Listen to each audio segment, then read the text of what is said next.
incredible stuff. And then, yeah, he was going toe to toe with Carlos Alcaraz, and there were moments where he was coming up with really quite spectacular shots that burning Alcaraz, which I don't think Alcaraz, and even by Alcaraz's own admission, he wasn't used to feeling like that. He said, I mean, I can actually got the quote here. He says, Alcaraz said if he keeps playing at this level, I'm pretty sure I'm going to see him around more often. I'm just really happy to get through. I don't want to say I was surprised, but it was the first time I was playing against him. He just beat Jarry very easily, so that's impressive. And I had to be focused on my best. I'm not used to the feelings I had on the court. He is a really powerful player, plays really strong. So I felt like I was not dominating the game. Yeah, so I mean, obviously, if you're going to make Carlos Alcaraz feel like that, you've done something pretty good.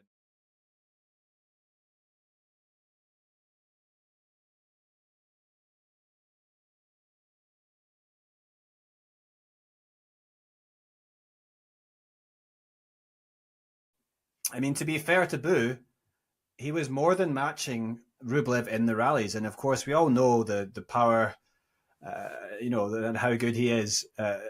Rublev is from the back of the court, and incredible baseliner. He's just, one of the best. And he's, that's why he's been top 5 in the world. And so, but for Boo to do that and come through that, I mean, it was quite remarkable. I mean, obviously we talked about him a lot in this podcast and said, well, he seems to be getting very good over the summer.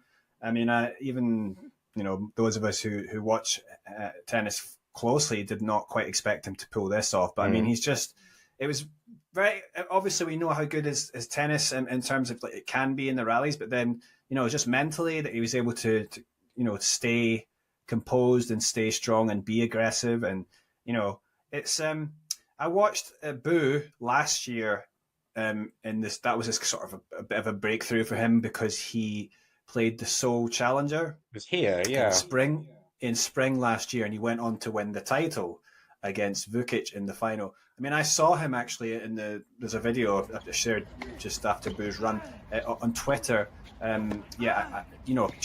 watched him on the outer court in front of about 5 people. Right. But at that time, I mean, I tweeted something like, what a machine this guy is.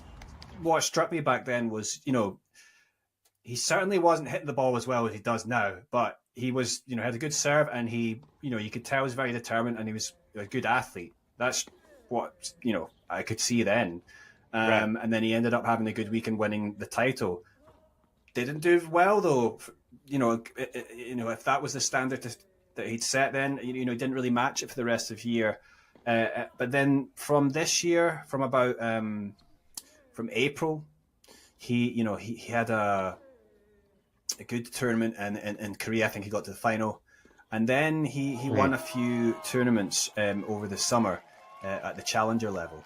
So yeah, this was clear that he was reaching good form, and he was making improvements. Yeah, so after Guangzhou final, then he won in China in Wuxi, and then he won in Granby in Canada, and then reached another final in Chicago. So these are really good results. And then of course he actually qualified for the first time at a major. He qualified for the US Open. I think he lost out to Casper Ruud in the first round, but he was obviously looking good. But I mean, it's really impressed me how well. I mean, he, when I watched him last year in that challenger in Seoul, the forehand looked like the better side for him. But now he really hits that clean and hard. It's quite amazing sometimes. And then also, sliding out the corners. He's good at that on the forehand side, and, getting passing shots up the line. And then also just general ability to hang there in the rallies, without making errors. It's very impressive. I mean, unfortunately, when he had to go out through to the semi-final, he had to play Yannick Sinner, right. Of course, the number 1 player. And he was in the semi-finals, but it was still a respectable showing because he lost out the first set 6-3, and then the second set went to a tiebreak. So, he only lost that second set in a tiebreak. It was 7-3 in the tiebreak. I mean, Sinner's tiebreak record is been ridiculous, this year. So, And that's why he's the number one player in the world. And then, yeah, for Bu to do that, though, it's really just sort of changed my perspective on sort of where he can go at the moment, because he's now up to 69 in the ranking. So that should be good for him to sort of, well, I mean, certainly he's going to be in the Australian Open again, but then also just the ATP Tour tournaments, he's going to be able to get automatic entry in the entry list from now on, for at least for a while. Qualifying tournaments required. Yeah, and then, you know, let's see if he can build up points and possibly, I mean, some people were suggesting to me maybe he could be the number one, and I would never have thought that, you know, the number one Chinese player. I mean, because we've got, because he.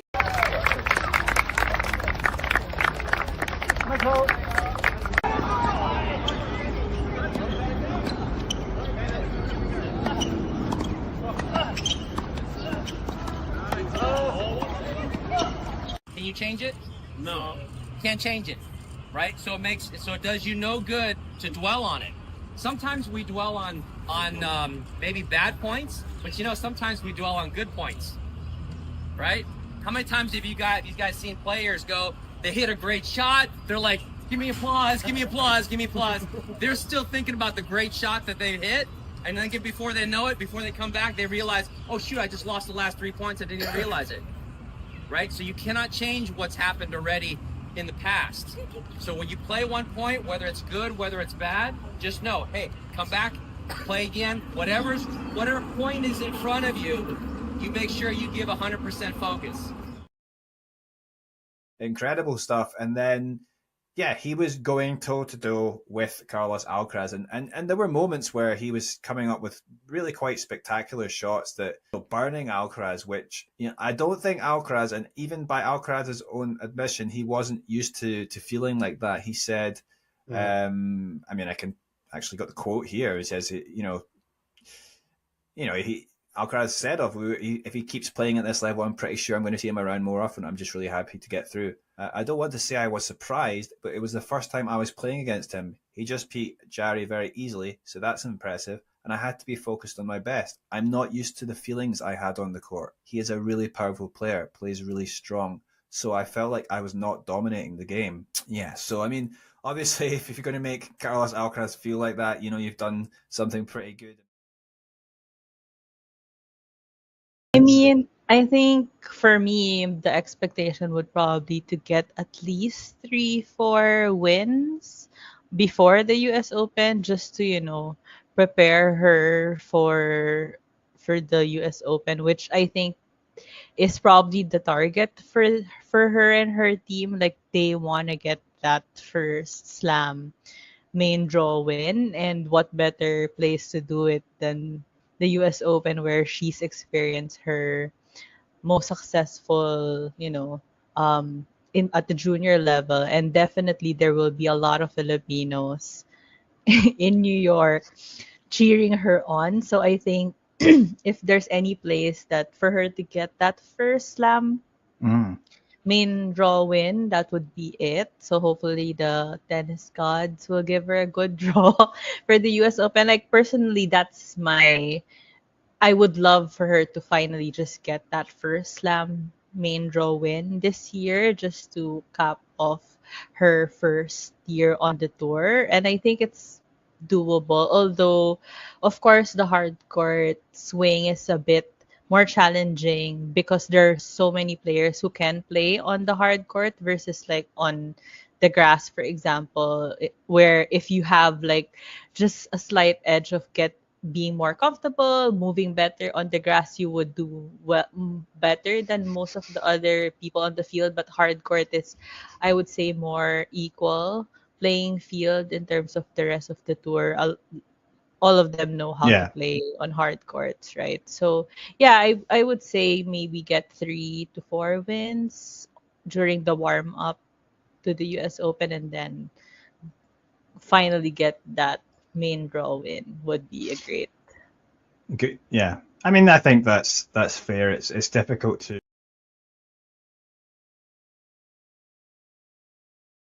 Barbora Krejcikova, who is just sort of recently coming back from injury as well. But then, a player, obviously was still capable of playing very well, and she kind of showed that because she went all the way to the quarterfinals, right? Um, yeah, so let's think back to that match, and what are your thoughts on how Alex performed overall in that particular match? Well, definitely, obviously, she took that match to 3 sets, which says a lot considering the pedigree of her opponent on that day. She showed how well she could return, especially in the first set. I remember we were talking about that maybe her backhand was her weakest side, but it turned out she was like hitting so many winners off of the backhand wing in the first Mm. set at least.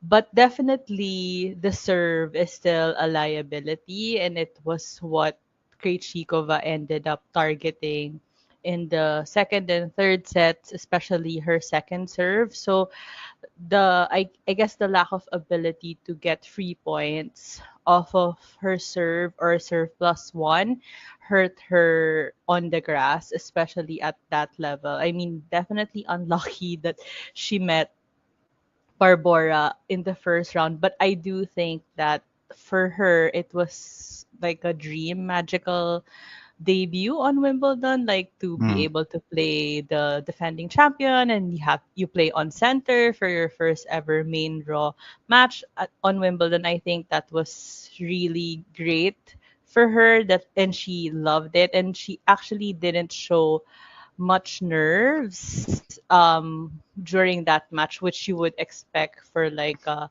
relatively newcomer to the tour, first time on such a big stage. I would say arguably the biggest stage of tennis, right? Like center court on Wimbledon is like the biggest stage, and she, had composure. Although you could see that she was nervous, but she wasn't really showing it that much. And I would say she still, even though her game didn't match up as much anymore when Barbara started figuring out her serve and like anticipating where she would hit, she still fought until the very end, which is what we really expect of Alex. Like she's come to be known as like a real fighter. Like she won't just give up the match or the set or whatever. She would really just, fight until the very end. So she showed all.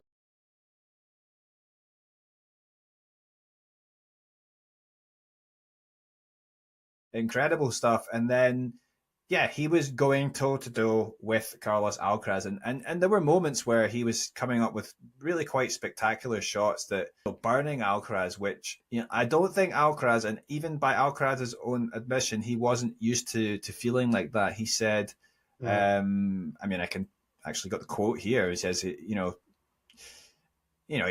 Alcaraz said if he keeps playing at this level, I'm pretty sure I'm going to see him around more often. I'm just really happy to get through. I don't want to say I was surprised, but it was the first time I was playing against him. He just beat Jari very easily, so that's impressive. And I had to be focused on my best. I'm not used to the feelings I had on the court. He is a really powerful player, plays really strong. So I felt like I was not dominating the game. Yeah, so I mean, obviously, if you're going to make Carlos Alcaraz feel like that, you've done something pretty good.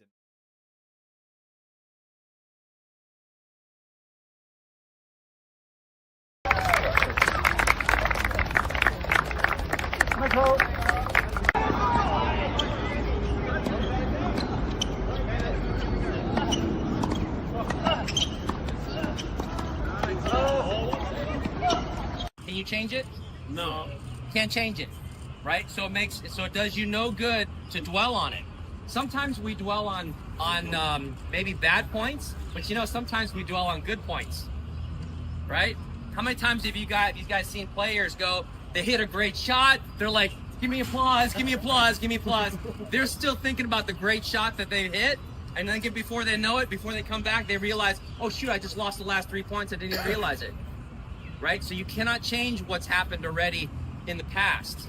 So when you play one point, whether it's good, whether it's bad, just know, hey, come back, play again, whatever point is in front of you, you make sure you give 100% focus.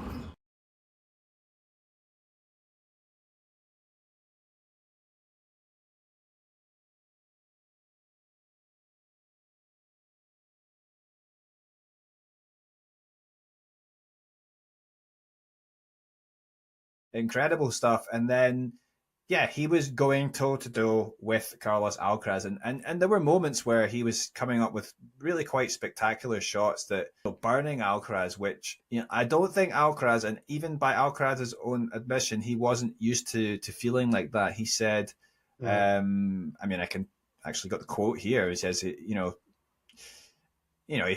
Alcaraz said if he keeps playing at this level, I'm pretty sure I'm going to see him around more often. I'm just really happy to get through. I don't want to say I was surprised, but it was the first time I was playing against him. He just beat Jarry very easily, so that's impressive. And I had to be focused on my best. I'm not used to the feelings I had on the court. He is a really powerful player, plays really strong. So I felt like I was not dominating the game. Yeah, so I mean, obviously, if you're going to make Carlos Alcaraz feel like that, you've done something pretty good. I mean, I think for me, the expectation would probably to get at least 3, 4 wins before the US Open, just to, prepare her for the US Open, which I think is probably the target for her and her team. Like they want to get that first slam main draw win, and what better place to do it than the US Open, where she's experienced her most successful, in at the junior level. And definitely there will be a lot of Filipinos in New York cheering her on. So I think if there's any place that for her to get that first slam main draw win, that would be it. So hopefully the tennis gods will give her a good draw for the US Open. Like personally, that's my I would love for her to finally just get that first slam main draw win this year, just to cap off her first year on the tour. And I think it's doable. Although, of course, the hard court swing is a bit more challenging because there are so many players who can play on the hard court versus like on the grass, for example, where if you have like just a slight edge of get being more comfortable, moving better on the grass, you would do well, better than most of the other people on the field. But hard court is, I would say, more equal playing field in terms of the rest of the tour. All of them know how to Yeah. play on hard courts, right? So yeah, I would say maybe get 3 to 4 wins during the warm up to the US Open, and then finally get that main draw win would be a great. Good. Yeah. I mean, I think that's fair. It's difficult to incredible stuff. And then, yeah, he was going toe to toe with Carlos Alcaraz, and there were moments where he was coming up with really quite spectacular shots that burning Alcaraz, which I don't think Alcaraz, and even by Alcaraz's own admission, he wasn't used to feeling like that. He said, I mean, I can actually got the quote here. He says, Alcaraz said if he keeps playing at this level, I'm pretty sure I'm going to see him around more often. I'm just really happy to get through. I don't want to say I was surprised, but it was the first time I was playing against him. He just beat Jarry very easily, so that's impressive. And I had to be focused on my best. I'm not used to the feelings I had on the court. He is a really powerful player, plays really strong. So I felt like I was not dominating the game. Yeah, so I mean, obviously, if you're going to make Carlos Alcaraz feel like that, you've done something pretty good.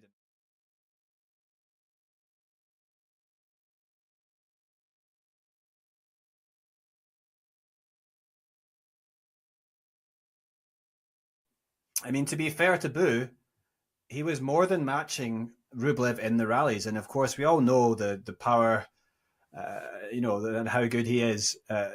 Rublev is from the back of the court, and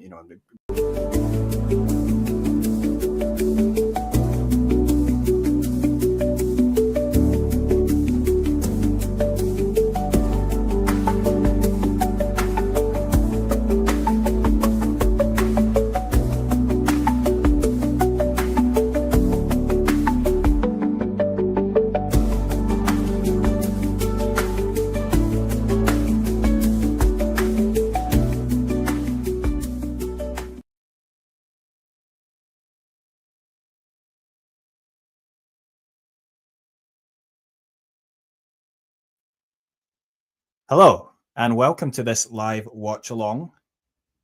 for this round of 16 clash between Daniil Medvedev and Wu Yibing. Now, this is quite an intriguing clash because Wu Yibing, of course, is on the comeback trail, and he's had a pretty spectacular tournament so far, coming from qualifying.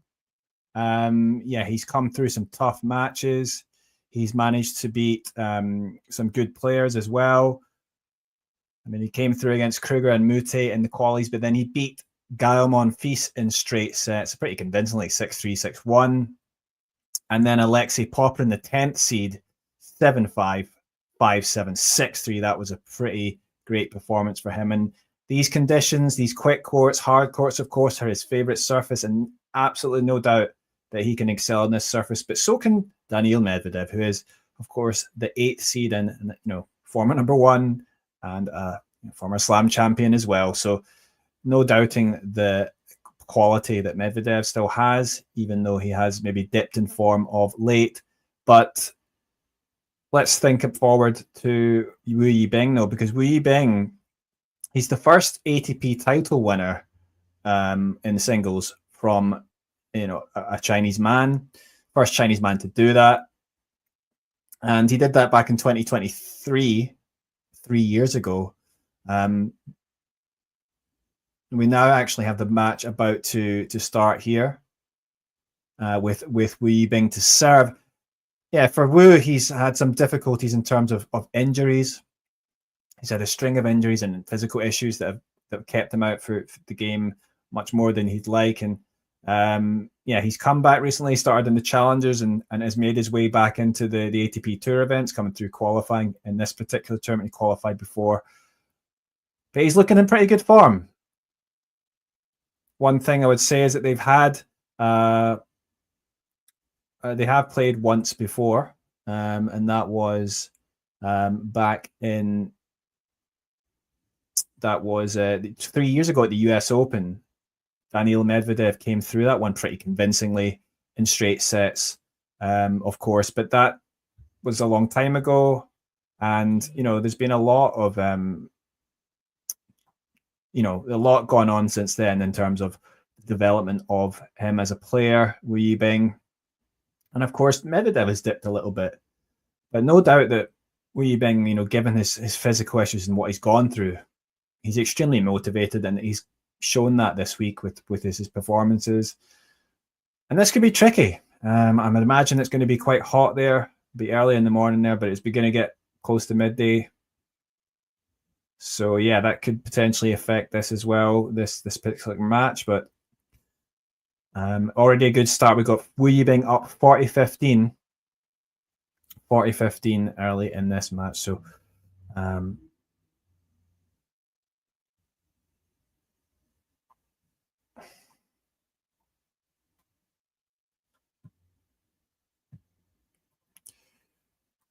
can see the previous head-to-head there. Obviously, 3 years ago, 6-4, 6-2, 6-2 was the US Open win for Daniil Medvedev in the round of 32. Back then, that was a good result. I mean, for Wu Yibing to get to the third round, I don't think he's been past that in a slam, although he is an ATP title winner. But a lot has changed since then, so I don't think it'll have too much bearing on this particular match. I think we'll have to see if we can get some scores up on the screen for you so that you can follow this.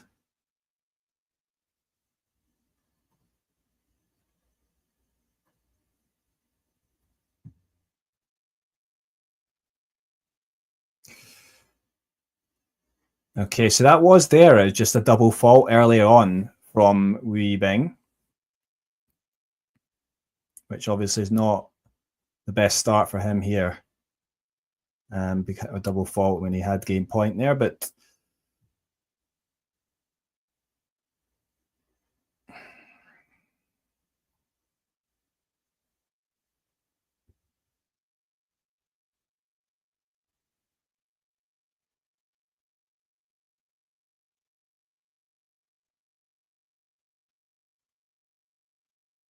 such a smart player, Daniil Medvedev. He's in the rally right now, and he's he loves to get in the long exchanges, and he likes to change the pace up a bit and use his intelligence to sort of work his way into a point. And he does have advantage right now, Daniil Medvedev.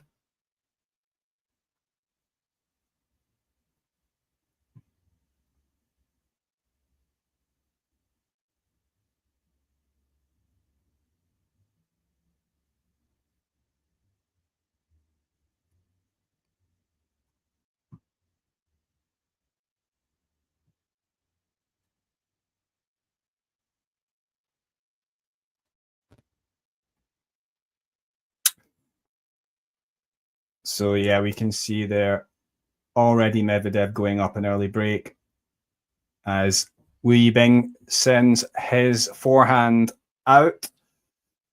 And a great start for Daniil Medvedev, who gets the break in the first game. Now in Washington, there it's early on, so there's not too many people there in attendance. This is being played at the main stadium, the center court, if you like.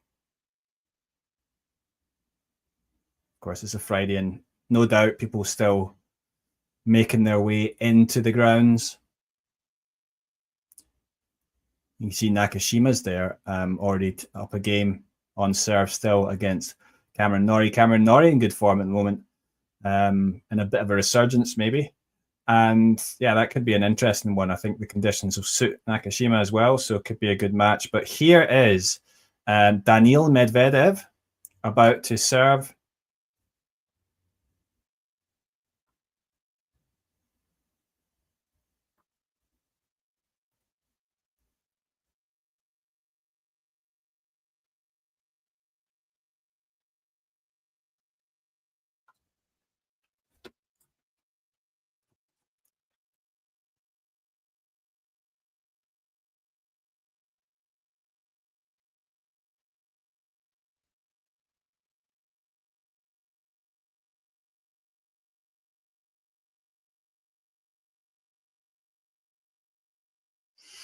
Yeah, so not a great start here, obviously, for Wu. I mean, he would have been hoping to make an impression and get into Medvedev. But of course, Medvedev is, he's so tough. I mean, he's not easy player to hit a winner against, right? I mean, he's hard to break down, and obviously Wu is quite an aggressive player, and he wants to try and make, the first strike and try and hit winners, and he's been doing that so well in the tournament so far. But obviously, step up in quality here playing Daniil Medvedev as Daniil hits a serve out wide, an ace to take it to 40-love, and yeah, so the score on the screen there just slightly ahead, but yeah, Daniil looking pretty comfortable so far, and it's going to need Wu to come up with some goods here.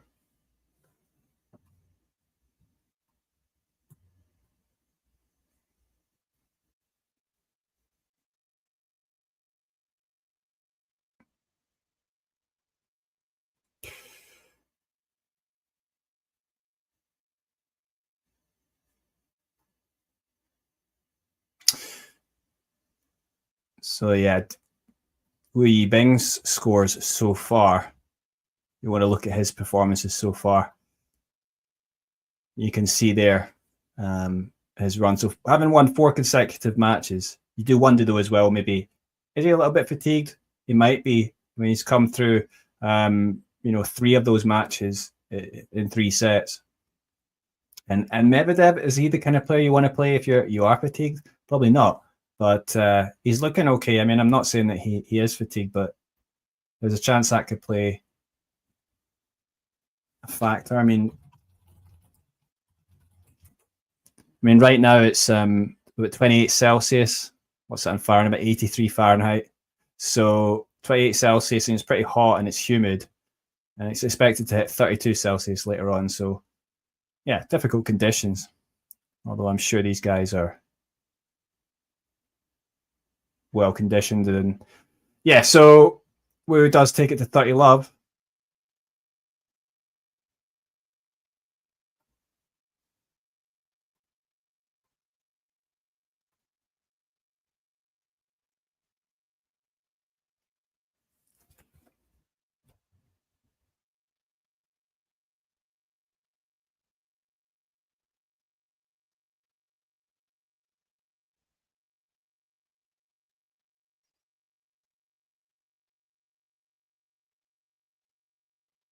Yeah, I don't know if I think maybe in the rallies at the moment, the Wu's looking a little bit uncomfortable. And I think they're probably a bit wary of Medvedev. I mean, obviously, he's such a tough player. I mean, as I said, he's such intelligence and how he plays the game, Medvedev. And, yeah, he's a player that likes to grind, and he has incredible defensive skills, but, it's his shot selection in terms of like the way he mixes up the pace and waits for his moment, basically, to strike.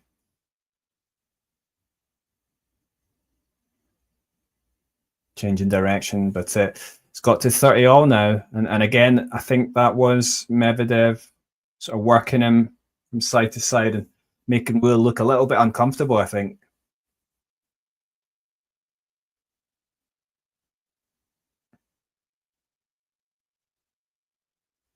Yeah, and it is possible that there is a bit of fatigue for him, but you wouldn't blame him as well for being a bit nervous, because obviously, playing a player like Medvedev after so long, it has been quite a long time for him.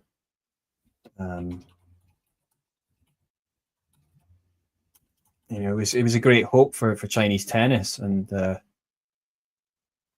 obviously just unfortunate with the injuries, a series of injuries that he's had. There's no doubt that he's still got quality.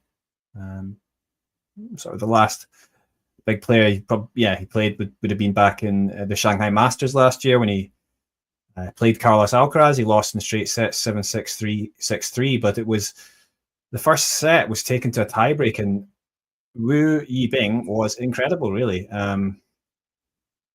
And he was really matching Alcaraz, let's be honest. And eventually, of course, Alcaraz came through, but there's no doubt that was a sort of, the level that he can bring is very high when he's on his game.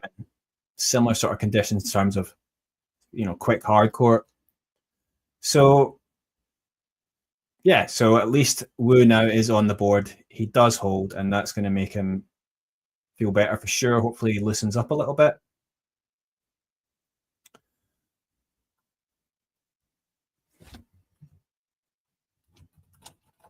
So we've got Wu Yibing playing at the moment against Daniil Medvedev, but there's other matches going on as well in Washington. Brandon Nakashima and Cameron Norrie still at 1-1 in the first set, and just on serve. And other matches to come up with Dan Evans, who is on a bit of a resurgence as well in his old age. He's playing against Mute. Yes, it was Dan Evans who came through Zizou Bergs and Alex Michelsen. And so he's got a good opportunity against Mute to go one further. On the women's side, we've got some interesting matches coming up as well. We've got Emma Raducanu against Naomi Osaka. It's going to come after this match, unfortunately. It's too late for me to be able to stream that, but I'm sure if those interested, you'll be a lot of fans interested to watch that one. Jessica Pegula will play against Leila Fernandez. And then we've got Venus Williams, who remarkably got that win over Peyton Stearns in the first round. She's going to be playing in the night match, the headline match, against Magdalena Frech. So, yeah, a lot for the fans there to look forward to. Also, the number one Fritz to take on Arnaldi later. Ben Shelton against Diallo, and Davidovich Fokina will take on the rising American star Leonard Tien. Leonard Tien's definitely one to watch out for sure.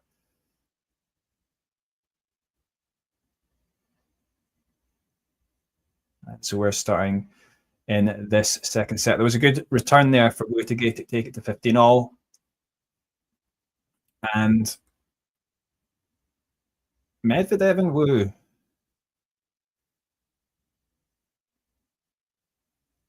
It's an interesting matchup in paper, and it's going to be difficult. Medvedev's able to bang down a few aces here, so Wu's going to be able to.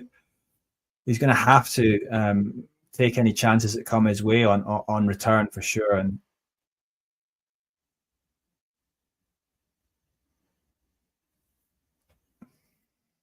Yeah, and Medvedev looking quite comfortable at the moment, it must be said.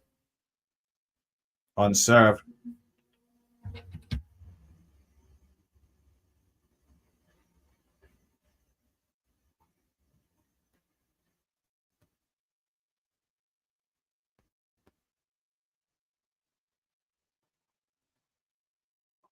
And a simple hold there for Medvedev.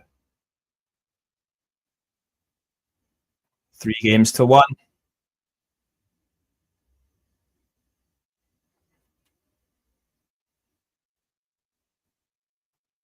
So, Wu Yibing here, obviously great Chinese hope coming back at the moment, but his rankings, he's dropped quite a lot because of the injuries that he's had. Another player that's going to be making his comeback soon, Chinese player, is Jerry Shang, or Shang Juncheng. She's his actual Chinese name. He's been out as well since the Australian Open. He had surgery in March, and Shang is hopefully going to be back. He is there, I think, in Toronto. So that's the Masters tournament in Canada. He's still, despite time out, he's still got a ranking of 80 that allows him to make the main draw after so many withdrawals. A lot of the top players have withdrawn. Yeah, no Sinner, no Alcaraz, no Draper, etc. So, yeah, chance hopefully, from his point of view, he'd be hoping to take advantage. Maybe you get a decent draw. Of course, it won't be easy. Your first match back after several months. The other Chinese player, Zhang Zhizhen, Triple Z, you might know him as, with long hair, big, tall, powerful player. He's, I think he's been the highest ranked Chinese player on the men's side. He got up to around I think it was 31 in the world. So there's no Chinese man has been ranked higher on the men's side. And yeah, he's also got injured, so that's just unfortunate. So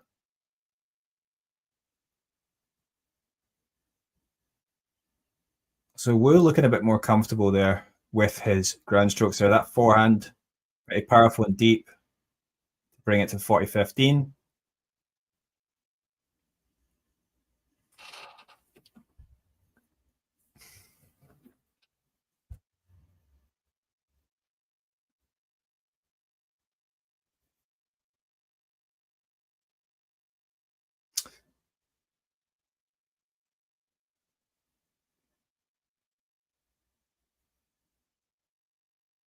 Another extended rally here. But it's going to be difficult for Wu to live with Medvedev, but he does get a little bit of luck there with the net core, but then remarkably with the core open, Wu sends it out. Yeah, so, I mean, again, is he going to regret that later? Now it brings it to 40-30. He'll have another game point.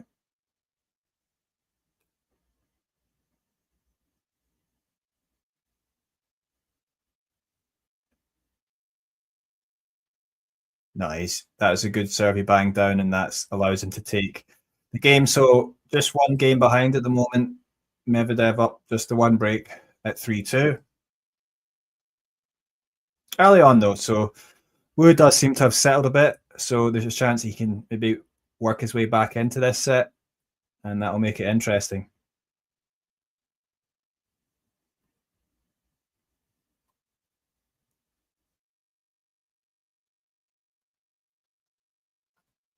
Yeah, so I mean, talked earlier about some of the Chinese players. I mean, it's just a bit of a shame. Obviously, Zhang Zhizhen. I mean, Zhang really didn't have much issues with injuries until recently, but he's been out for an extended period now. And Jerry Shang, he's so young still, and a lot of hope for him. A lot, definitely has potential. He's also an ATP winner. He won a title last year in his home country in Chengdu. So, a lot of hope for these players. And also Buyan Chowkete, who did play in Washington and beat David Goffin in the first round, and then did lose out in the next round. But yeah, that's a bit of a shame for Chinese tennis in terms of like these injuries come in. Who thankfully is he lost out to De Minaur in straight sets 7-6, 6-2, so he did take it to a tiebreak, which is pretty good going against the De Minaur who's so solid these days. But yeah, so you got those players: Bu, Zhang Jizhen, Jerry Shang, and of course here Wu Yibing. I mean, if they were all fit, you'd think, well, they'd have a great chance of doing something in Davis Cup. But unfortunately, we've had such bad luck there. So especially Wu. I mean, I think Wu's got real potential and how explosive his game is. So back on the court now with Daniil Medvedev serving.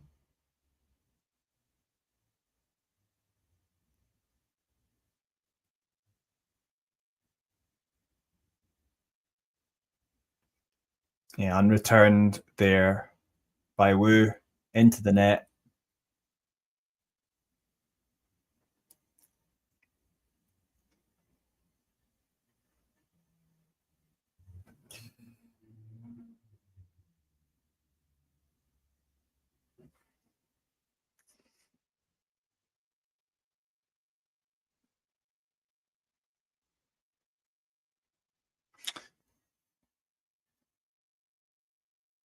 Yeah, it's just going to be difficult here. Just to get the feeling that Wu is having a little bit of difficulty in terms of being able to find a rhythm.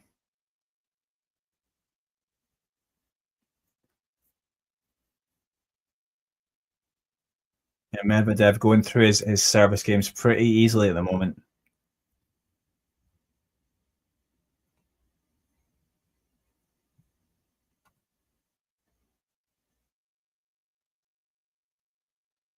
Oh, but Wu does get 1 point there. That backhand going on to the baseline, just sneaking onto there. It was very deep, that allowed him to, get that forehand and hit it in. But it looks like that Medvedev is going to take this game. So 4-2 as he hits down an ace out wide again. So 4-2 to Medvedev, and at the moment it's been pretty much plain sailing for him on the service games, and difficulty here for Wu to find his way in, and it doesn't look like he's got many ideas at the moment. You just wonder as well, like, is he feeling the effects of the last 4 consecutive matches he's played because of coming through qualifying? And 3 of those matches were pretty long matches, 3-setters, so including the previous one against Alexei Poprin. Yeah, excellent play there from Daniil Medvedev.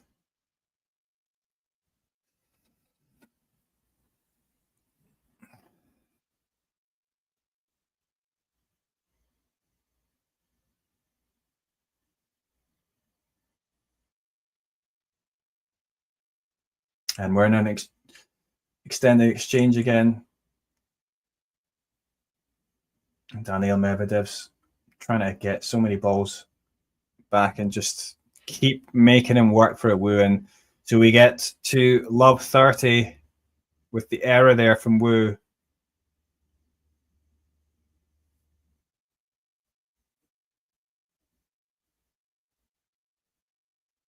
And you have to say, well,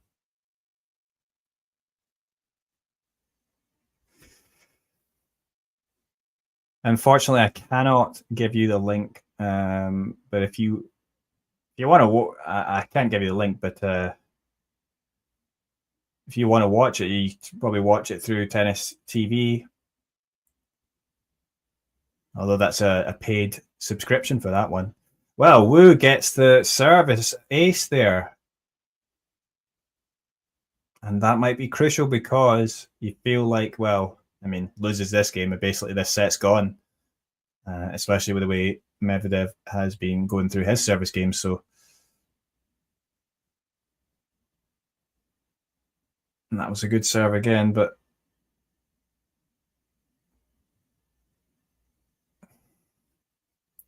so we're in an extended backhand exchange, backhand to backhand exchange. And you get the feeling Daniil Medvedev could go like that all day.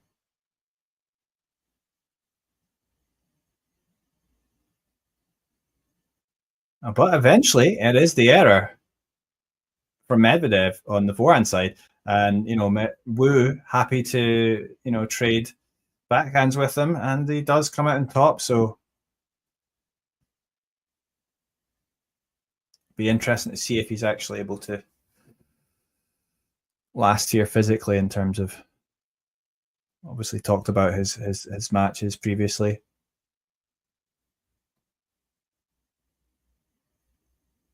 Oh, and he's bringing in the drop shot there. That was beautifully executed. Daniil Medvedev just does get there, but Wu manages to just about finish it off. So takes it to 40-30, and that was pretty nice. I mean, Wu will probably have to come up with some little ideas like that. Obviously, Medvedev does have a tendency to stay far behind the baseline, so using the drop shot there was an effective move, although Medvedev is pretty quick as well. Good mover for a guy that's 6'6". But then Wu does hold, so he stays in this within touching distance. Just one game in it. Maybe he can try and get into the Daniil Medvedev service game next. Let's see what happens.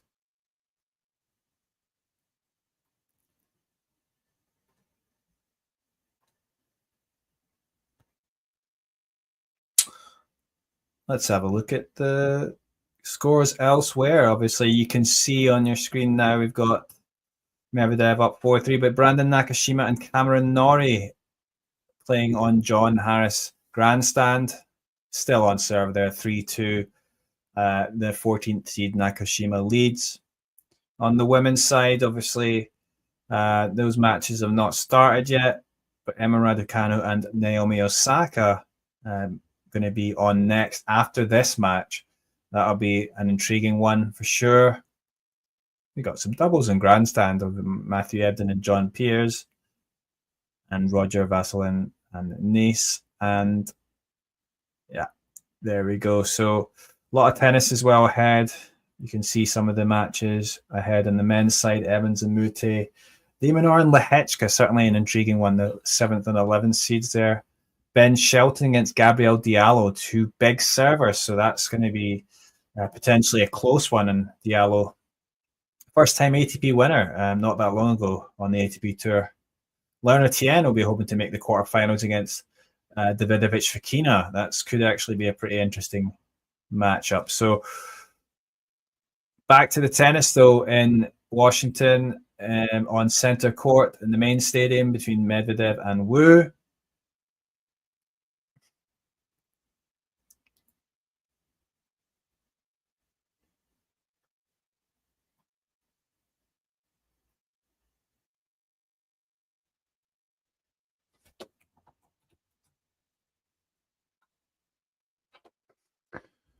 Okay, so first serve there, it's in for Medvedev and unreturned again. Difficulty for Wu in getting into the return games. He's not able to make many returns, unfortunately. Another good first serve. Oh yeah, and it was just really difficult. There was Medvedev coming into the net there, but and Wu chasing down the ball and trying to go hard into the body of Medvedev, but Medvedev's just able to get a racket on it, and it's just enough to finish off. So,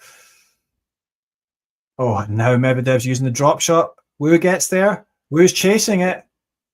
Oh, he does go for the tweener, but it's just not. He goes for the tweener lob, goes over the head of Medvedev, and unfortunately, that is out. And it's 40-love to Medvedev. Medvedev just going through his service games well. Real difficulty here from Wu. And another love hold for him. So it's going to be difficult here. It has been difficult. And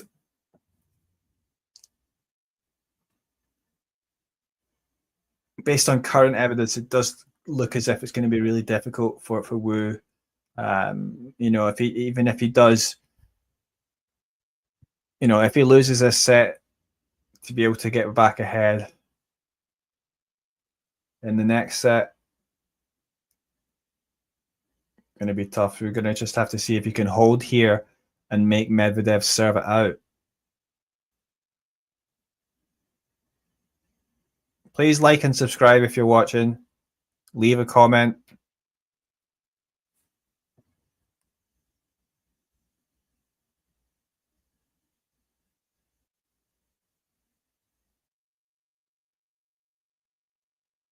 Yeah, you can ask any questions you want in the chat. Any questions, any tennis you want to talk about.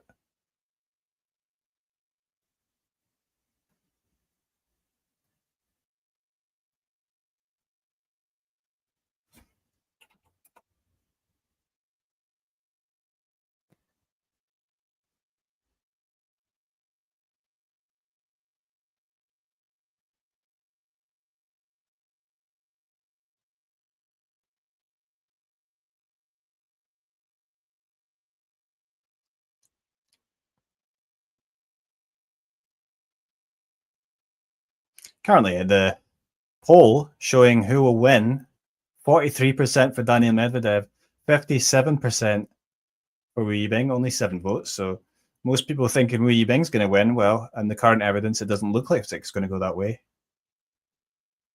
Crucial moment here for Wu Yibing at 15:30.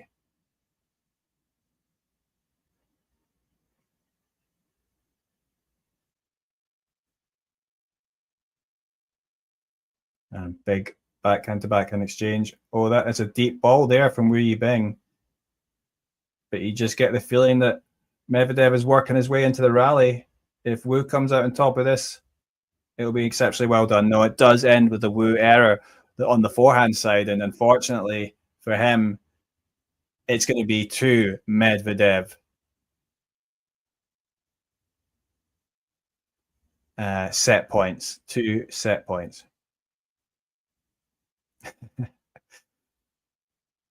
Yeah, so sometimes your comment, thanks for saying the insights and commentary. Yeah, sometimes the views are much higher, but I've only started doing these live streams. Sometimes I do it in conjunction with talking tennis. But the views and the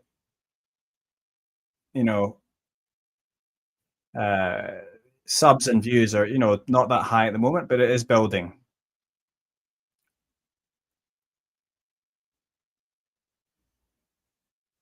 Yeah, can be quite up or down. Sometimes we get quite a lot of viewers, and other times not so much. But just depends. I mean, certainly in the slams, you're going to see a lot more than we've got now. Washington, this is just a 500 tournament. Obviously, 2 quite popular players, but yeah, we'll have to see what happens. So please, if you like the channel, please like and subscribe. That'll help me out. You can also donate. We can also see there. Let's just analyze the first set. So 6 winners and 8 unforced errors, whereas it's 3 winners and 16 unforced errors for Wu Yibing. So Wu Yibing is really struggling with this matchup, I think. And Medvedev, he's going to make you feel like you can't put a foot wrong. And if you're going to try and go for something that you don't want to go for. And I think that's the problem with Wu, with the players that he's played so far. He's been able to much more just sort of play his game, his aggressive baseline game, and really push for the winners. And he's quite an athletic player as well. But against a guy like Medvedev, it's just really difficult. Obviously, former number 1 and a previous US Open champion. Yeah, US Open final that he won against in straight sets as well against Novak Djokovic, probably the greatest player of all time. So, yeah, you have that kind of quality. You're going to, players are going to have to put up a good show if they're going to beat you. even on a bad day. So elsewhere, what's happening elsewhere? Nakashima and Nori are still playing. It's still on serve. 4-3 to Nakashima, but 30 love to Nori in his service game at the moment. Intriguing one, that, because Nakashima, obviously the home player. I mean, he likes the hard courts. He likes the quick conditions. He'll be able to play his game freely. But Nori, tough competitor, quite a bit of a grinder, and he's also hit a bit of a form. Nori previously top 10, and he'd had his own struggles, but coming through against Billy Harris in straight sets, and then Lorenzo Musetti, the second seed, a comeback win for Nori, and obviously as well Nori making the quarterfinals at Wimbledon. So Cameron Norrie is definitely on his way back. I mean, he was as high as number 8 in the world. He is a Masters Series winner. Currently 41, but do well here, pushing that ranking up even further. But focus here is on this channel is Tennis Asia TV. Tennis Asia TV. We focus on the Asian players, and today we've got one playing, the Chinese player Wu Yibing, the first ATP title winner from China ever in singles, anyway, and.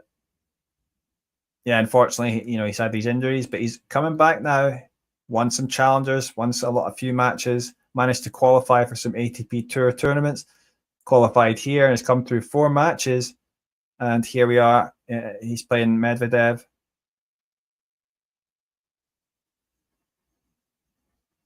So, regardless of the outcome here for Wu, he'll feel this has been a success, and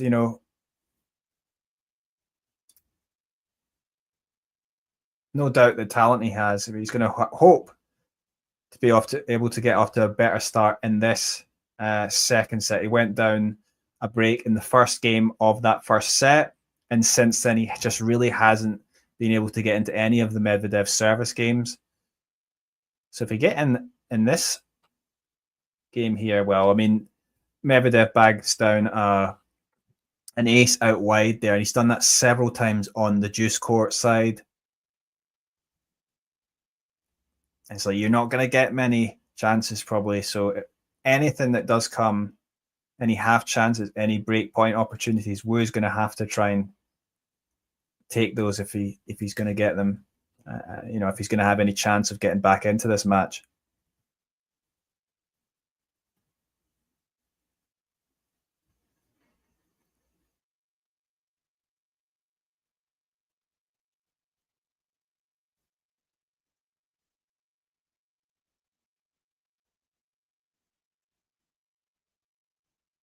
And again, that's the other wide serve from Medvedev, and he holds. So another simple hold, and I suppose from Wu Yibing's point of view, if he's not being able to build, the break points on the Medvedev service games, he's going to try and have to take care of his own service games. So we'll see if he's going to do that.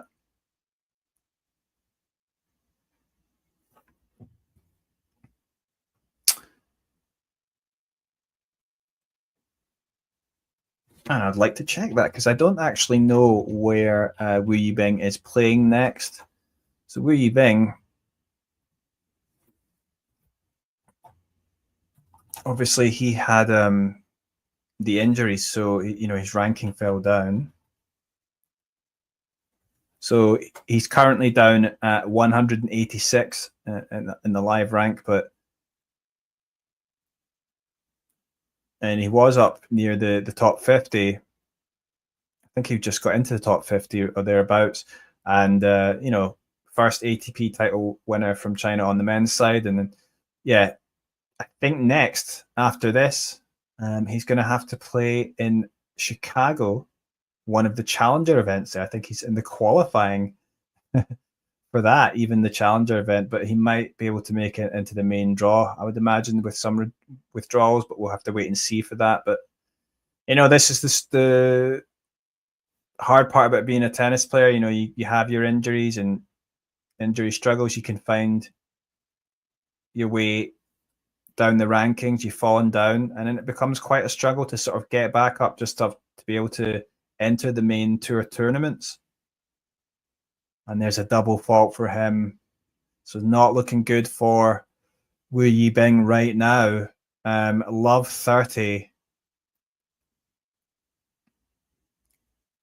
And you have to say it'd be disastrous if he goes down an early break here, given how tough it has been for him on the Medvedev service games. So he goes down the middle this time. Oh, he's going big on the backhand this time. So he is trying to be aggressive here, but it's always a danger against Medvedev where he defends and moves so well. And backhand to backhand exchange there again. Backhand to backhand. Oh, he goes up the line this time, Wu Yibing. Oh, and that's just rushed Medvedev, who couldn't get the ball back. So that was smart play there from Wu. And that might just give him a little bit of hope here. 15-30.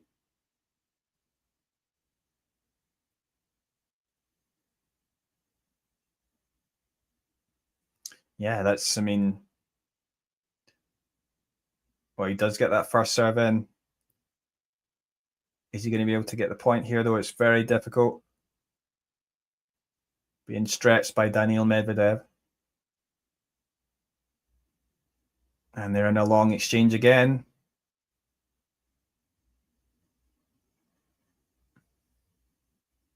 Wu's having to play a bit differently, I think, from how he normally plays. A bit safer here.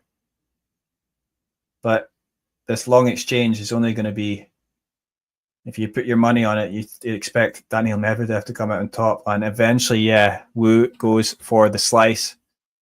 And that drifts long. So it's 15-40. And you'd have to say, if Medvedev does take this game, well, it would seem very unlikely for Wu to come back. But you never know in tennis. Tennis is a strange game.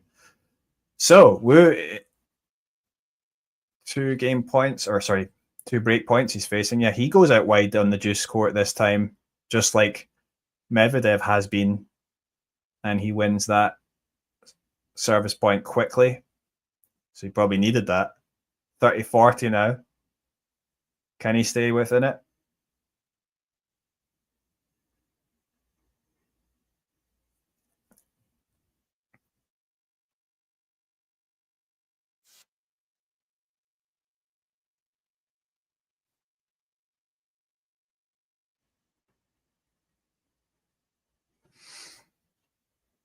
Thank you, Jenny, for the donation. We welcome new viewers. That's I really appreciate that.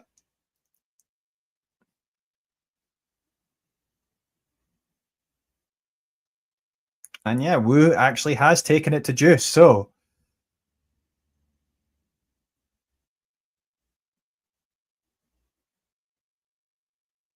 40 all here. Oh, and that goes into the net there from Wu with the forehand. And yeah, he puts his head in his hand. He knows that was too cheap, really, to give that away. And it's an advantage for Medvedev and another chance to break. Oh, I think the score's, is it behind or ahead? That's the first serve gone out there from Wu. And this second serve is in. Oh, and it is unreturned. Or sorry, I should say it was the return went out from Medvedev. The kicker sort of went a bit short. Maybe Medvedev was standing a bit too far back, sort of misjudged it, and that's why it went long. Oh, good serve there from Wu. Can he finish it off, though? As Medvedev returns and we're back in an extended rally again. Backhand to backhand, cross courts going now. Medvedev switches it up.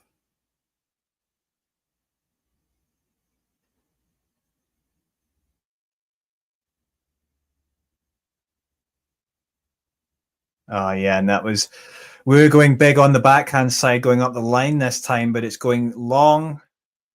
Advantage again for Medvedev. Daniil just giving a bit of a clinic at the moment. And Wu just doesn't really seem like he's got enough ideas at the moment. Wow, that was a big first serve, but somehow Medvedev gets it back. But Wu comes into the net and finishes off with a nice volley, so he stays in it. You got to feel this is, from Wu's point of view, this is a huge game. So good to see him being brave and taking this on now.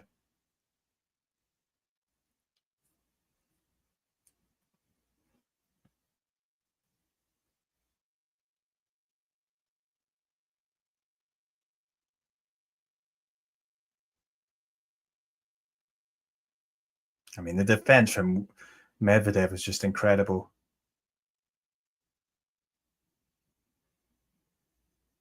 Oh, but Wu's trying to up the pace here. He's got to be careful. Another long exchange here.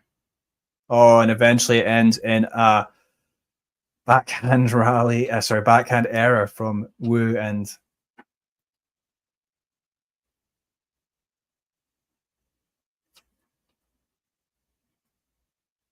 yeah. So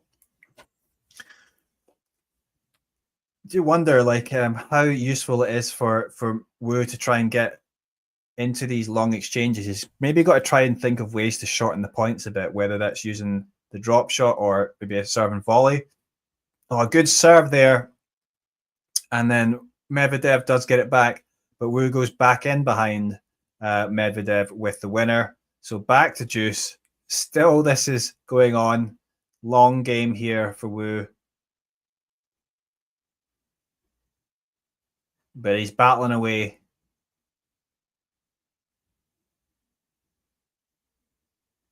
It'll be a second serve, though.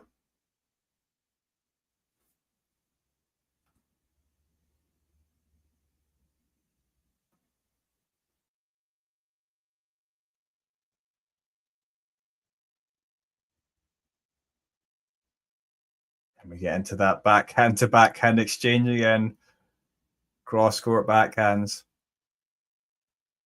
You just feel like Medvedev will eat those up all day, but then, well, Wu does come out on top because he gets the chance with the forehand and goes pretty big inside out cross court, and Medvedev puts his backhand into the net.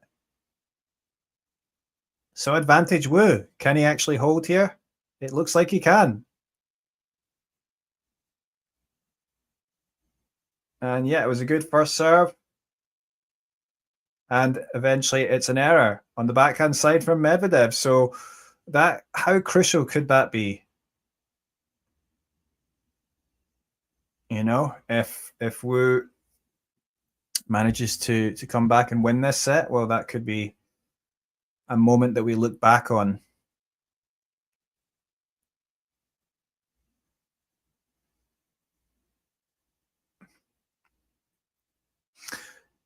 Wu's coach there, Dante Bottini, a player that worked with Kei Nishikori, who, of course, is probably, well, I say probably, he's definitely the best Asian player on the men's side of all time, former world number 4 and a US Open finalist.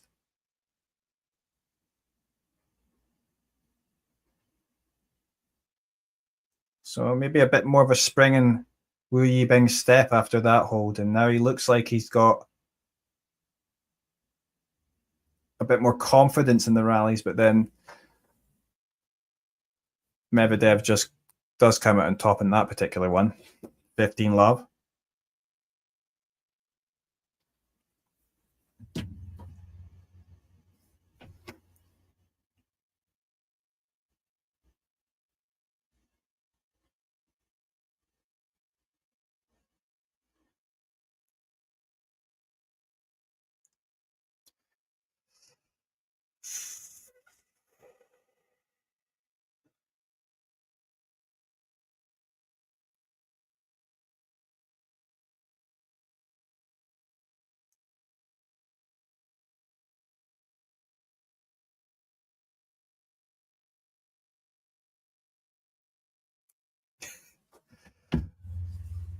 So 15-all here. And it's going to be a second serve. Oh, no. Yeah, that's ace was banged down there by Medvedev. So 30-15. And it looks like the scoreboard there is ahead of my action at the moment, unfortunately.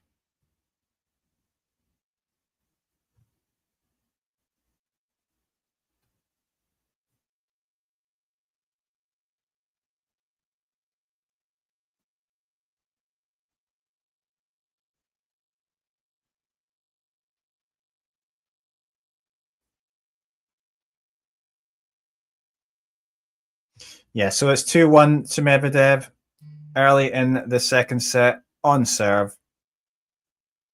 We had a long Wu Yibing service game that went to deuce, and many chances for Medvedev to break, but Wu eventually held on and took that game. So yeah, good for Wu. He's hanging in there, and still giving him a chance to come back in this match. He has looked a bit more comfortable.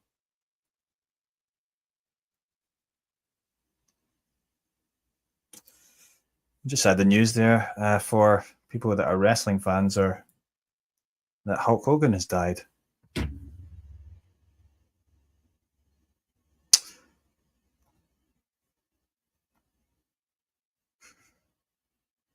But yeah, so that other match though on the John Harris Stadium, still on serve, still very close, 6-5. Nakashima against Nori, but 30-all in that first set still. So pretty exciting match there, it looks like, between Brandon Nakashima, who is from California, and Cameron Norrie of Great Britain. So yeah, it would be a big result for Norrie if he manages to get that. Not easy against the home player. Women's matches not started yet. Of course, the first women's match to come is after this match on this stadium court. Emma Raducanu against Naomi Osaka. Both players actually, sort of hoping to work their way back up, the rankings. And it's going to be an interesting one, that one, I think. Of course, Naomi's still capable of playing such incredible, powerful baseline tennis on her day, and Raducanu is, also shown recently at Wimbledon. She had a pretty good match against Sabalenka. She lost out, but then nonetheless, these quicker courts suit her game style, which is more of a sort of aggressive counter punching sort of game. And yeah, it's an interesting matchup, and I don't know which way that's going to go, but that's definitely interesting. But here we are back, and it doesn't look like it's going well, unfortunately, for Wu early on in this second set, because he's about to go down love 30.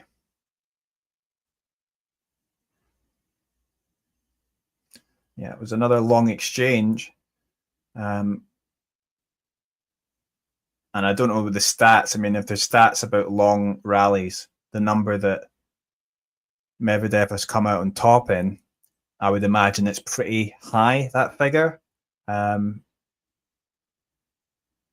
Yeah, so Wu, I mean, it's like he keeps on getting locked into these long exchanges. I know it's probably not easy against Medvedev, but you've got to try and come up with some sort of solution to sort of,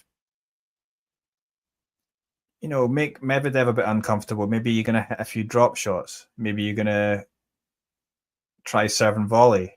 Maybe you're going to try and do something to mix up the pace a little bit.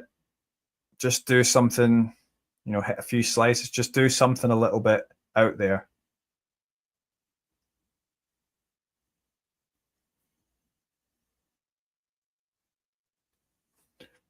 $15.30 though.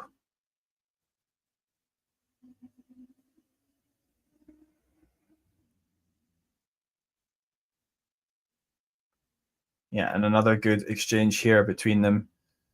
Longer one, and it is Wu goes for the drop shot, and that is what allows him to finish it off. But he does actually hit Medvedev with the volley.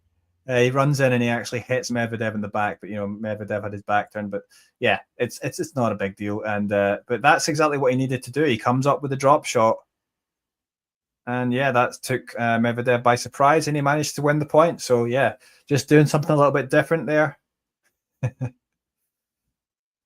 Yeah, just the replay there I saw of Wu hitting the ball into Medvedev's back.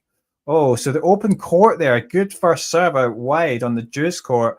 And then, he had the open court with the forehand to try to take it up the line, and it goes long or it goes out. And yeah, that's too easy there from Wu.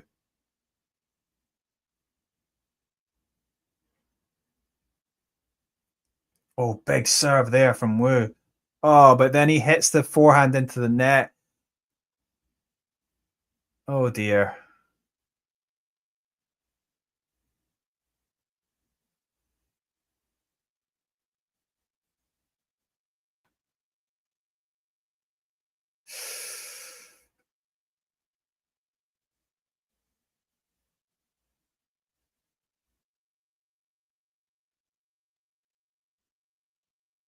Yeah, that's the break there. So Medvedev up 3-1.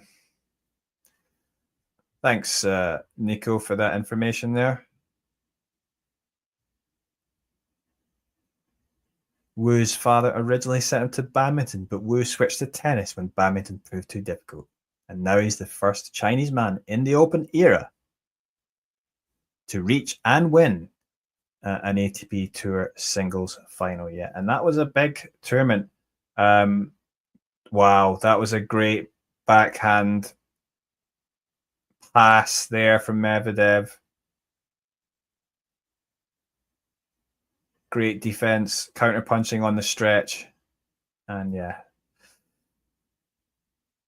So, yeah, to reach the Open era, first player to do it in the Open era, and that was in the US as well. I think that was the tournament in Dallas, Texas. Yeah, so it was huge for him, and I think he beat John Isner in the final. Yeah. And so he was high as 54 in the rankings. He just had trouble with injuries, unfortunately for him. But Medvedev has taken that to 4-1. And it doesn't look good now for Wu Yibing. Yeah, it was back in Dallas, and that was an indoor hard court tournament. The conditions there sort of definitely do suit him.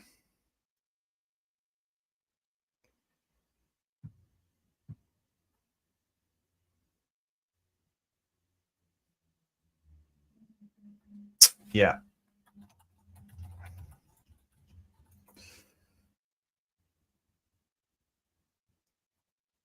And if we think back to that Wu Yibing run, I mean, players that he beat was Michael Moe, Denis Shapovalov in straight sets, then Manarino, and then Taylor Fritz from a set down in the semifinals. And then also again from a set down against John Isner. And he won that final tiebreak against John Isner, 14-12 in the tiebreak. So incredible way to win your first ATP title. Just a bit of a shame that he actually has had his injury issues. And also just a shame as well that, all these Chinese players have sort of had these injuries issues because, like, it's, the golden period in terms of they've got all these guys that can compete on the ATP Tour. Zhang, Triple Z, he got up to 31 in the world. He didn't, I think he reached an ATP final. He didn't actually win the title, but and then Jerry Shang, the young player, he won it at only 19. And you've got Bu Yunchaokete, who's shown that he's very capable. He beat Rublev last year and Musetti. So, those four guys, as I said before, if they were playing in Davis Cup, you would say, wow, Chinese have actually got a good team that would compete. You want to have a bit of depth. It's not necessarily about the best individual you've got. You've got a bit of depth in your squad, and they've also got doubles players that they could play. But anyway, yeah, it would have been exciting just to see them around. But hopefully Wu stays fit, even though if he does lose this match, he's serving now, and it's just the one break in it. But of course, if he does lose this, Medvedev will serve for the second set, and it does look like he's getting there. He's just a few points away. It's love 30 now on the Medvedev, on the Wu serve.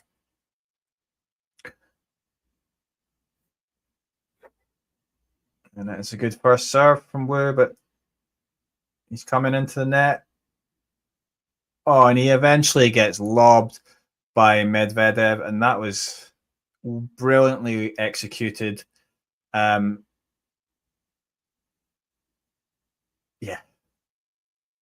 Of course, we're trying to do something different. He might as well at this stage, but just getting burned on the lob there, and he does actually save one of those three break points to 15-40. This with a forehand winner. Oh, he actually hit an underarm serve.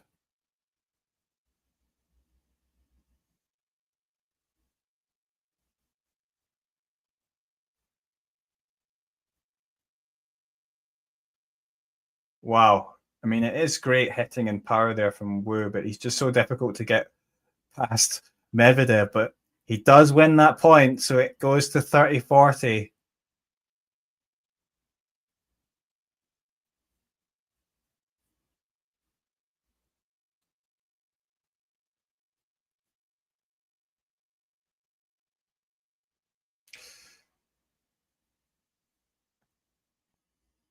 Thanks for the comment, Jimages.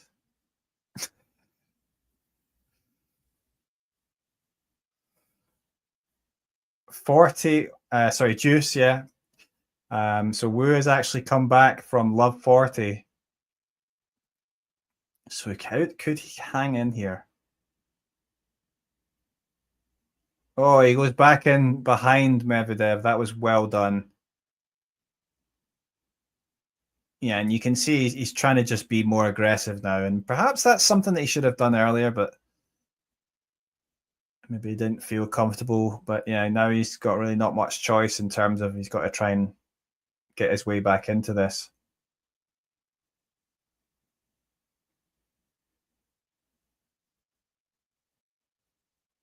Oh, and he ups the aggression there, going big on that backhand, and it just rushes Medvedev that he can't get the ball over the net. So good hold there from love 40, because that would have been basically game over then. So at least Wu is still fighting here.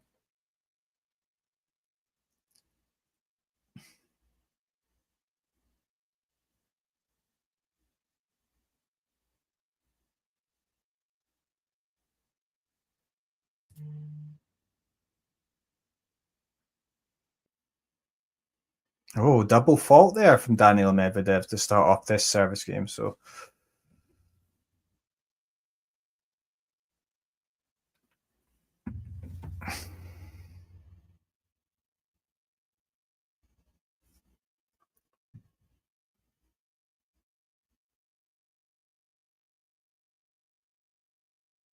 oh, nice second serve though. Second serve ace from Medvedev.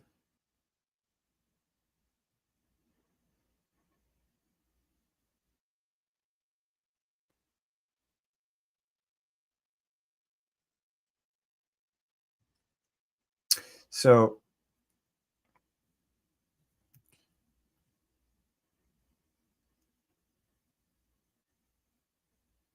oh yeah, nice back in behind there from Medvedev on the forehand. I see that the poll has moved in favor of Daniil Medvedev, with now 69% voting in favor of Medvedev to 31% for Yibing. Well, obviously the score on the screen has probably played some part in that. Oh, good serve out wide there on on the ad court. 40-15 to Medvedev.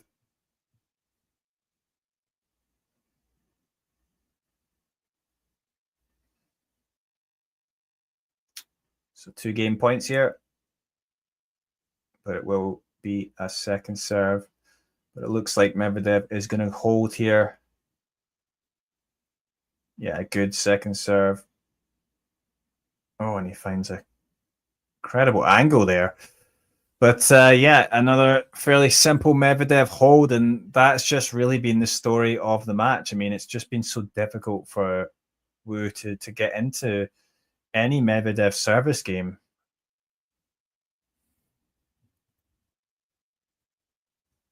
I mean, if we look at the stats, I mean, yeah, literally no break points have been created by Wu.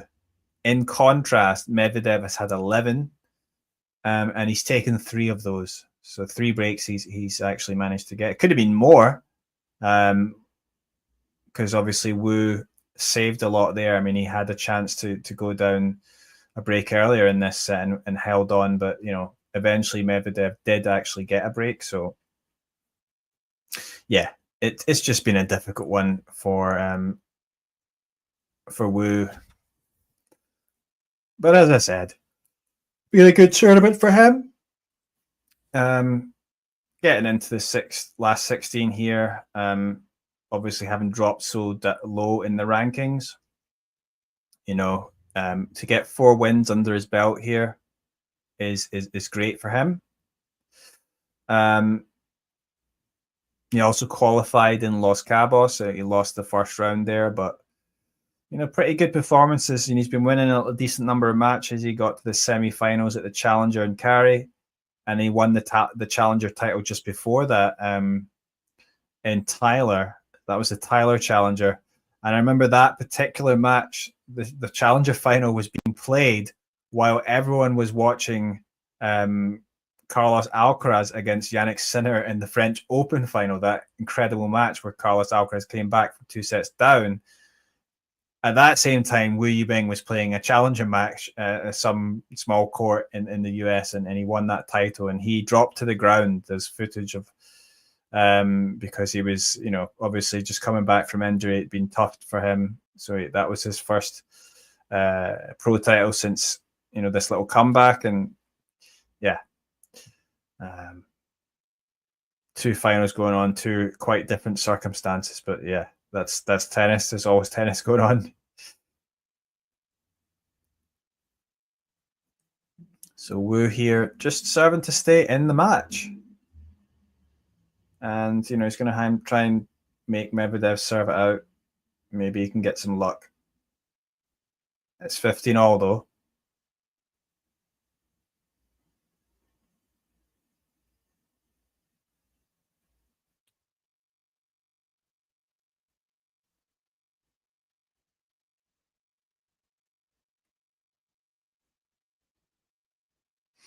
Yeah. Second serve for Wu. Oh, it goes out, so it's a double fault, 15-30.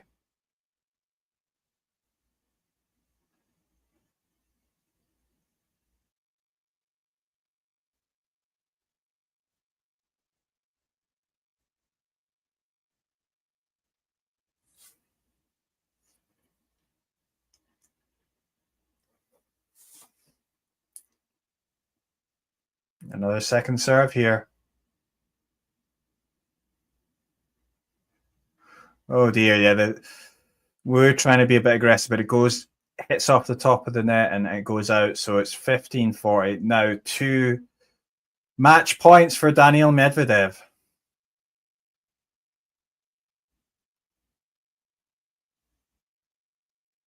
Oh, 1 goes into the net.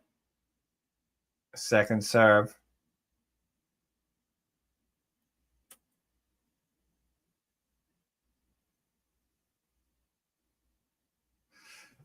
Okay, so 1 of them is saved. It's 30-40. I mean, Wu's had to save a lot of break points.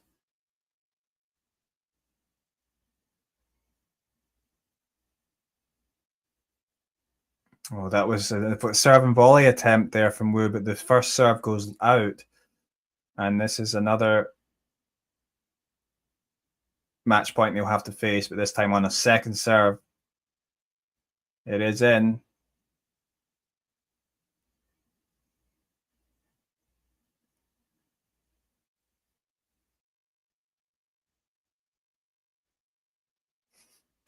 Daniil Medvedev's up in the noise on his grunts. Perhaps trying to put off Wu here, or just, sensing the moment. Obviously, it's a match point. Well, this is some great play from both players, but eventually it's an error there from Wu. The backhand to backhand exchange was good, but a little bit of a smile there on Wu's face as he hits that out. Obviously, Medvedev, now the winner, 6-3, 6-2, but Wu probably realizing that he was outplayed, and it's been a positive tournament for him. Yeah, live ranking of 186 in the world for Wu Yibing, but it is the winner, Daniil Medvedev, definitely well deserved. And, it was just a case of, Wu just having so much trouble. He just didn't have any answers on how to get into the Daniil Medvedev service game.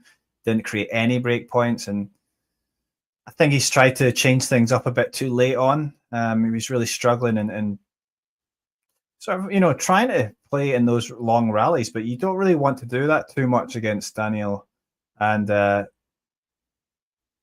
think it's maybe that, Wu's, comfortable, rallying in the baseline aggressively against a lot of players, but Medvedev is not someone that's just any player. And, he tried to switch things up, obviously do the serve and volleys and the drop shots and stuff, but it was a bit too little too late. Overall, 18 winners to 13 unforced errors for Medvedev, and Wu 10 winners and 32 unforced errors. Obviously, that is not a ratio that's going to win you matches. And overall, Medvedev won 64 points, Wu 39. That's quite a fairly big difference. So, yeah, that's the one. And Medvedev looking pretty strong. He's definitely going to be like a title contender this week. And hit bang down 11 aces as well. Medvedev just a 2 for Wu. 4 out of 13 break points, and no break points at all created by Wu. 4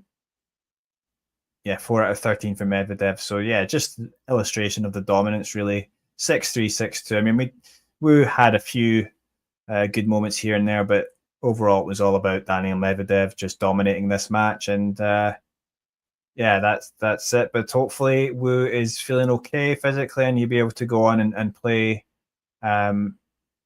some more at tennis and going to be on the challenger circuit and find his way back up the rankings, and hopefully, I guess for him would be trying to get into the Australian Open, either the qualification, or if he's going to be getting the wild cards, surely during the Asian swing in September and October. Big tournaments, obviously you got Chengdu, Hangzhou, you got the Beijing tournament, and then the Shanghai Masters. Obviously, great opportunities for him. And it was the Shanghai Masters last year where Wu Yibing got to the third round and played Carlos Alcaraz and took him to a tiebreak. That was a really exciting match. Just to illustrate, just what a high level he can play at. But it's all down to fitness and if you can stay fit. So, yeah, thanks for joining anyway, whoever is still here listening. And thanks for everyone that liked and subscribed. Please like or subscribe if you're on now, if you haven't already. And thanks for joining. And maybe I'll be doing more of these streams, and hopefully we'll have more viewers and more people joining us. Maybe not just me, going to have some more people joining. But thanks for joining anyway.